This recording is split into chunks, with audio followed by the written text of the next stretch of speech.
Subscribe करंतु SSP Odia channel को और बेल आइकन को मध्य क्लिक करंतु जहाँ फल प्रत्येक वीडियो सर्वप्रथमे पाई परिवे।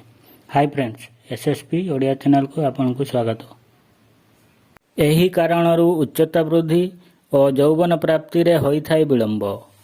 मनुष्यर उच्चता बढ़िबार विलंब एवं कम समय रे यौवन प्राप्तिर कारण कौन? अंतर्जातीय वैज्ञानिक मानकर एक टीम यार उत्तर खोजिछंती। सेमानंको कहिबा अनुसार मनुष्यर मस्तिष्क रे थिबा खास प्रकार रिसेप्टर एथिपाई दायी। व्यक्ति शरीरर उच्चता और यौन परिपक्वता रे गुरुत्वपूर्ण भूमिका निर्वाह करुथिबा हार्मोन को एही रिसेप्टर नियंत्रण करे।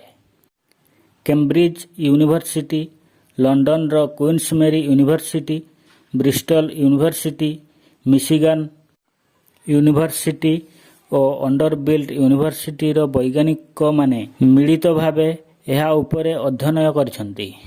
सेमाने कहंती मस्तिष्कर हाइपोथालामिक न्यूरॉन्स विशिष्ट अंशरे मिलेनकर्टिन 3 रिसेप्टर MC3R चिन्हट करा जायछि। एहा उच्चता और यौन परिपक्वता को नियंत्रण करे। जेतेबेले एहा ठीक रे काम करे नाही, व्यक्तिर उच्चता ठीक रे बढ़ी पारे नाही, विलंबरे मध्य यौवन प्राप्ति होइथाय। अध्ययन रे 5 लाख लोकन को शामिल करा जायथिला। जांचरू जणा पड़िला जेउ 1000 लोकन को MC3R जीन रे परिवर्तन होइथिला, सेमानक मध्यरे 812 महिला थिले। मस्तिष्क पर्यंत पहुंचुथिबा पोषक तत्व आधार रे व्यक्तिर उच्चता और यौन विकास निजे मस्तिष्क स्थिर करिथाय।